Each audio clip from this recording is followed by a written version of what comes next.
Waheguru Ji Ka Khalsa, Waheguru Ji Ki Fateh. My name is Bhupinder Singh. My name is Harkirat Singh. And welcome to Seeking Sikhism. So today we're going to talk about something happy, right? Yeah, happy mood. Happy mood. So we're going to talk about something happy. So let's talk about, what should we talk about? How about we talk about happiness? Happiness? Okay, that sounds good too. All right, okay, let's talk about happiness. So what is happiness? What is true happiness? Right? Today we're going to discuss what is happiness, what is true happiness, and how to attain that true happiness, right? Basically, what is happiness? Happiness is really a state of mind, right? It's something that is inside of us. And it's not really dependent on, we may think it is, that depends on other objects or external objects or experiences of people. But at the end of the day, we're going to talk about today how it actually is all within our mind. And let's start off today with a quote from His Holiness the Dalai Lama. And he says, "The basic thing is that everyone wants happiness. No one wants suffering. And happiness mainly comes from our own attitude rather than from external factors. If your own mental attitude is correct, even if you remain in a hostile atmosphere, you will feel happy." So it all comes back to our mind, our attitude. Yeah, I loved what you said. You said that happiness, we think that it depends on other things. So if I don't get in a car accident today, I'll be happy. And if I do, then I won't be happy. But one thing that's hard to understand is that happiness is like, it's everywhere, right? Like I know for myself, the only type of happiness I've experienced is like a temporary happiness that's only lasted for a small amount of time. Like during the time we're shooting the show. Yeah, oh, yeah. A little bit of happiness. Our life is miserable without the show. Yeah, but exactly. And happiness, it seems like it's such an easy thing, you know? If we say, look on the bright side of things, you can, I guess, you know? Oh, I got in a car accident, at least I didn't like die today or something, right?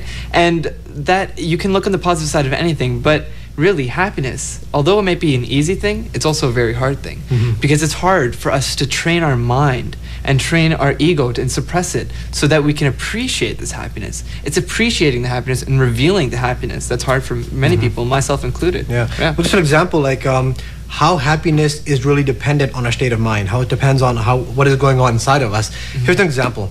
Say there's a person, there's a guy, and there's a certain food that he likes a lot. Let's say it's pizza, right? Because every time on the show we always use that analogy, pizza. This guy here, he loves pizza. Okay, so this guy loves pizza. Okay, whenever he eats pizza, he gets so happy. He's always so excited. He's very, very happy when he eats pizza. And he also likes guitars. He likes when someone plays a guitar. Like Harkirat Singh, this guy can play a mean guitar. Yeah, right. So when Harkirat Singh plays guitar, this guy, he's got a big smile on his face. He's very happy, right? And what happens is, at that time, he's like, when he's in a happy mood, he feels happy when that happens, right? But let's just say that something in his life, like something bad happens, there's some misery in his life. Say someone close to him passes away or something like that. And you come up to him and you offer him pizza or something, right? And he's gonna say, take it away. He doesn't want it, right? And you know, Harkirat Singh might come up and start playing the guitar and he'd be like, yo, get out of here. I don't want to hear it, right? So the same things that used to bring him happiness before, and now at a later time, they're not bringing him happiness. They're actually bringing him misery. He doesn't want to hear it, right? So, like, it's basically what it means is it all comes down to our attitude. It comes down to like what is going on in our mind. So we think about it like, what has really changed? I mean, it's the same pizza, right? It's the same Harkirat Singh playing the guitar, but what really has changed? It's basically his thinking has changed, his attitude has changed, right? So I guess it all depends. We are basically responsible for our own happiness. Our happiness, it comes down to us. We may think that other people affect our happiness, but at the end of the day, it's up to us. It's our choice if we want to be happy or unhappy. That's definitely true, because happiness is such an internal thing, right? Although there's external factors involved, it's up to us to put those external events and factors and people and filter them through the God within us, through our true selves. And instead of understanding them directly as what happens with our eyes, we have to try and see things with our hearts and with our souls. And by doing that, then we really start getting committed to seeing happiness everywhere and training our mind and definitely seeing happiness. And like, you know, in Sikhism, like the basics of Sikhism, it says like, you know, what is true happiness? What is eternal happiness? And basically what it all comes down to is union with God. And that is the highest form of happiness there is. Because all this happiness that we see here on earth, all the worldly happiness, it's all temporary. I mean, it's not going to last forever. Everything that is of the world will stay in this world. And after we are gone, after we die, and our soul moves on, all the happiness that we experience is going to stay here. Like, for example, you go watch a movie. Yeah. You enjoy the movie, you're happy during the movie, but when it's over, the happiness is you're not really enjoying that movie anymore, right? And the same thing as eating food. You eat food, you go to a restaurant, you eat food, but basically the happiness sort of just stays there. The joy that you get from eating food kind of stays with that, right? Yeah. But there is the happiness that goes beyond this. There's Yeah. eternal happiness. And what that is basically union with God. Yeah. And Guru Sahib tells us in Gurbani, Guruji says, the wishes of the Lord's servant are fulfilled. From the true Guru, the pure teachings are obtained. Unto his humble servant, God has shown his kindness. He has made his servant eternally happy. The bonds of his humble servant are cut away, and he is liberated. The pains of birth and death and doubt are gone. Desires are satisfied, and faith is fully rewarded. Imbued forever with his all-pervading peace, he is his, he merges in union with him. Nanak is absorbed in devotional worship of the Naam, which is basically the name of God. Yeah. Right? So Guru Sahib here is telling us that the eternal happiness, the true happiness is basically union with God, with that one Lord. Because when we do die, Guru Sahib tells us that when we die, that soul inside of us is basically a part of God. It comes from God, and right now, due to our ego or due to our thinking, due to that illusion of ego, we are separated from God, and our purpose in life is to meditate, and through the Guru's grace, through God's grace, is to merge back into the Lord. When we die, our soul basically goes back into the Lord, just like how a drop of water merges into the ocean. It becomes one. We become one with God. Definitely, yeah. And it just all comes down to love, really, and merging with that ocean. One thing that comes to mind when you said, when you mentioned God, and when you mentioned Lord, one thing that comes to mind is how eternal happiness, talking about eternal happiness is almost like talking about God. It's something that's so beyond us. It's something that I know, like, it's hard for people to say they've experienced, right? Because the only type of happiness that as humans know, as we're attached to this world, the only type of happiness we know is temporary, right? No one can really say that they've experienced this eternal happiness that'll stay with them even after they leave this human body, right? And one word that comes up is Maya. And what Maya exactly is. Now, Maya is this world of material desires. It's this materialistic world of cars, for example. We know cars is Maya and money is Maya. But let's try and look a little deeper into that. Maybe Maya is also these human bodies that we are inside, right? Maybe Maya is also our thoughts, right? But if Maya is all these things, then what is happiness? Maybe even the happiness in spiritual progress. If we do something like lower our ego, maybe even that happiness is a little bit of piece of Maya. But what we have to have faith in is that there is something more than that, is that there's eternal happiness, that there's this other spiritual dimension that we have to have faith in. Because you can break down into science as much as you want, but as you go deeper and deeper, you're going to end up hitting a roadblock, and then it just comes to faith and the existence of God. So this concept of happiness lasting forever, it's just like talking about God, because that's what God is. It's up to us as those water droplets to join that ocean, because we know we're not doing it for ourselves. It's just our soul's own purpose. If a man was to join with God, if that man, first of all, that man wouldn't even join with God. If his soul was to join with God, it'd be like the God inside of him meeting God. Not that man wouldn't get any gain, that man wouldn't get any progress. It's almost like he's reawakening. He's reawakening to recognizing his own origin. It's like realizing, right? Yeah, Realization, definitely. right? And just going back to his home where he belongs. Yeah, just like the word enlightenment. We heard the word enlightenment. What does that mean? It's like when the light bulb goes on in your head, like you realize, right? And Guru Sahib tells us that happens instantly when someone dedicates their life to like worship or meditation and to the grace of God, like spontaneously. It can happen when all of a sudden you realize, and you're like, oh, I realize that, what, God is within me, that there's no difference between this soul inside of me and God, that we are one and the same. Yeah. And you're talking about like temporary happiness or worldly happiness. Right. I think that like that happiness is a very, very elementary happiness. It's a very, very basic happiness, right? Elementary meaning that it's like sort of like lower levels, right? And there's a lot higher levels with that. And with this elementary or basic happiness also comes pain, right? There's sukh and there's dukh as well. Sukh means happiness or peace, and dukh means pain. So these two things they go hand in hand. And anything in this world you look at, I mean, anything that brings you happiness can ultimately lead to pain. Yeah, it's amazing how happiness can turn into pain. Yeah, definitely. I was going to say how happiness can turn into pain, and maybe in the other end, maybe pain can turn into happiness. Because in comparison, if we treat this world as say an orange peel, and we treat this as an orange peel, and if you've eaten an orange peel, it's kind of sweet, but it's kind of bitter as well, right? But if we know that there's something out there that's an orange that's so much sweeter, and once we've had that orange, the orange peel is going to be like disgusting, right? So in comparison, even these happinesses, even these temporary happinesses, are like pain.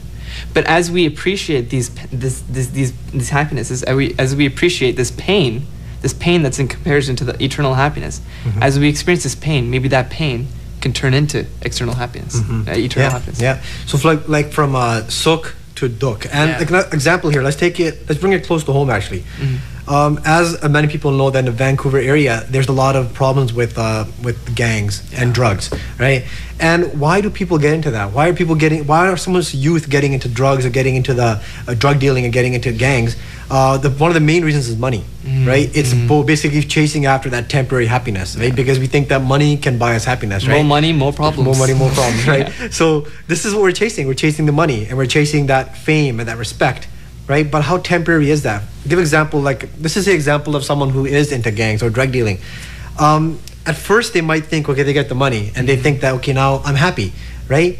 But what happens later is you make enemies, and all of a sudden you have no freedom. You can't even go for a walk in the park without looking over your back, right? So it's a life full of fear, right? So what kind of happiness is that? Where you can buy a nice car, but you can't even enjoy it without going out and looking over your back and making sure no one's gonna basically shoot you and stuff like that, right? Even with drugs, right? If we want happiness, we see that drugs, maybe that boosts my happiness, makes me really happy. But then if you look at the long-term effects of drugs, right, they can really hurt you, and they can cause pain like beyond our imagination, right? Serious health risks. So anything, like even like for example, like even chocolate, for example, right? Someone eats chocolate a lot, right?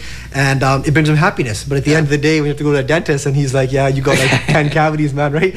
And then there's pain when you're gonna get those cavities filled, right? That's true. So in so many different aspects of it, like we all want fame. Everybody wants to be famous, right? Like we see people in Hollywood, or we see like people in the music industry. You want to copy them, be like them. But if you ask them, are they truly happy? I bet you most of them will not be happy. If like, you know what? A lot of them probably in depression, right? Because they think that fame, at first we think that fame's going to make us all happy and we're going to have respect and this and that. But then come the tabloids, then come the gossip, then the paparazzi, right? You can't even enjoy like a walk in the park with your kids, right? So this idea of wants, these wanting, these desires. What do we want and what do we really need, right? It's hard to think of, like I know for myself, if I'm sitting there eating chocolate, what do I think? Do I think I really need this chocolate?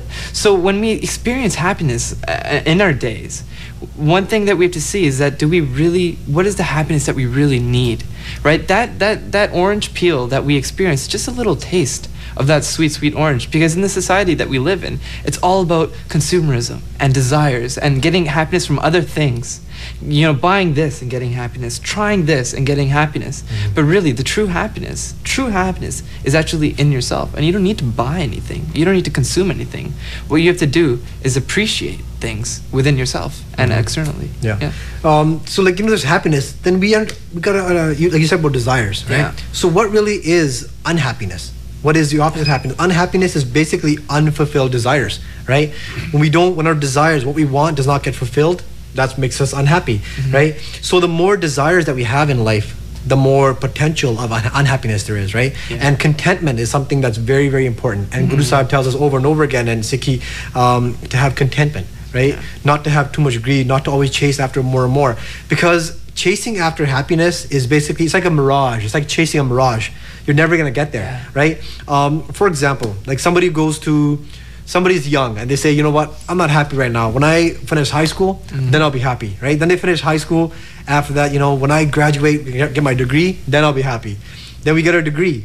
Then we're like, when I get a good job, then I'll be happy. Then you get a good job. Then when you're like, when I get a better job, I want more money, then I'll be happy, right? Then you work.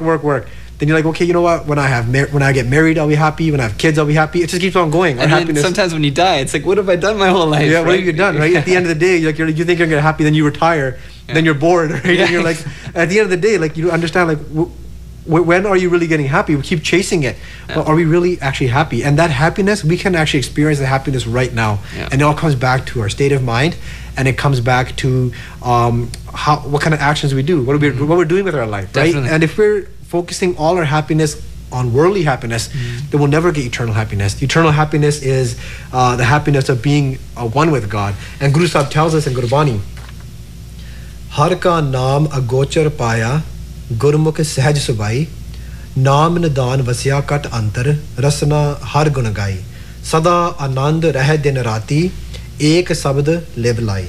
And the last line here says, I am forever in bliss, day and night, lovingly attuned to the one word of the Shabad, which is the Guru's word. So it's like when we get to that point, when we become one with God, we become attuned to that Shabad or attuned to God. Guru Sahib also tells us, Sabad suje ta manasyon luje, mansa mar samavanya.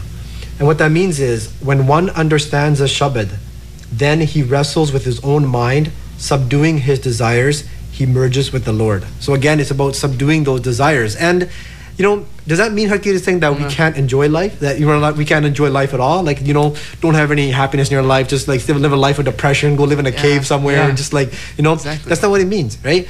Like, in Sikhi, Guru Sahib is not telling us that you can't enjoy life, right? Yeah. If you have some hobby, like, I like, going mountain biking, or someone may like photography, or someone may like music, right?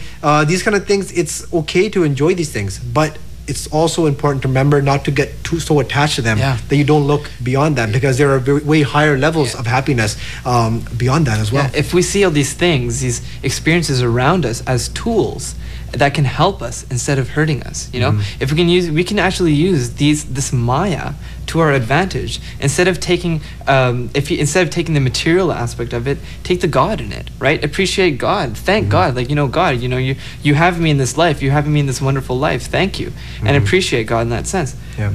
Because Maya, it's always changing, and our desires are just going to become bigger and bigger and bigger. There's a Shabad, Kene me kore hoige chitade Maya pog. In an instant, all of Maya's sensual pleasures, they turn bitter.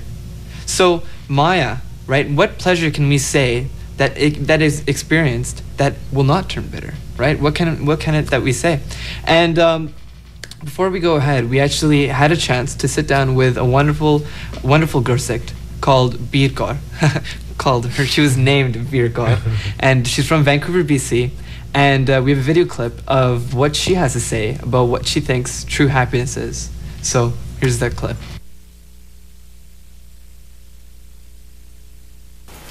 Waheguru Ji Ka Khalsa, Waheguru Ji Ki Fateh.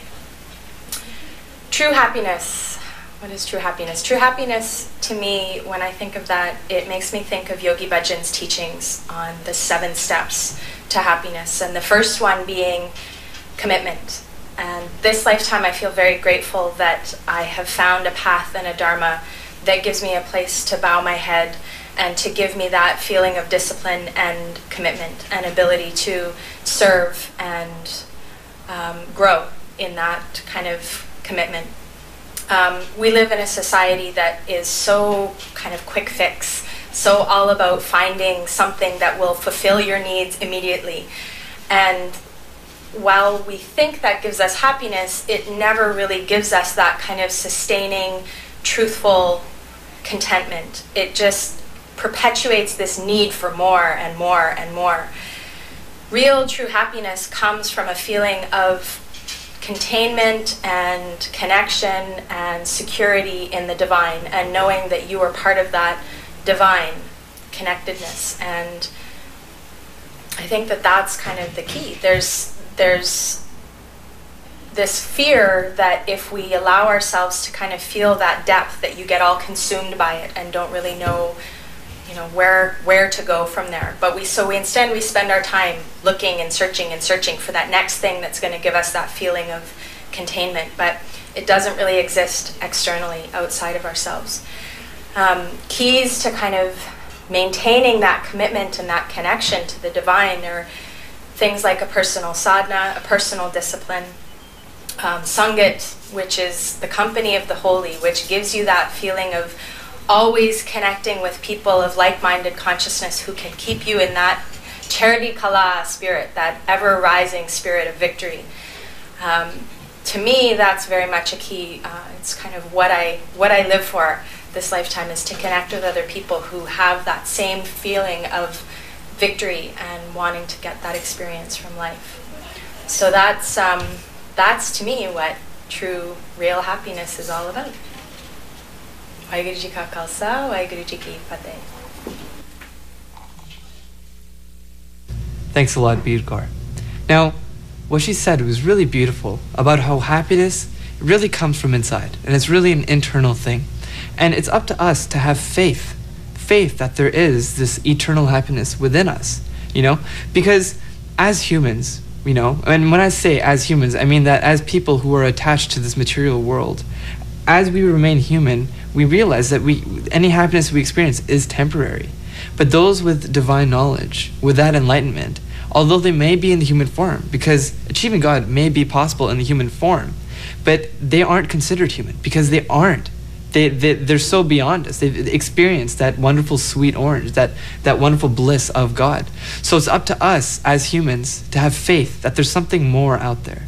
Because like we said before, you know, happiness, eternal happiness is like speaking of God. And if God is inside of us and inside of everyone else, then also eternal happiness is inside of us. And with faith is the thing that can unlock that eternal happiness. And it's up to us to allow religion, allow this path to guide us, allow the Guru to guide us to this path of eternal happiness.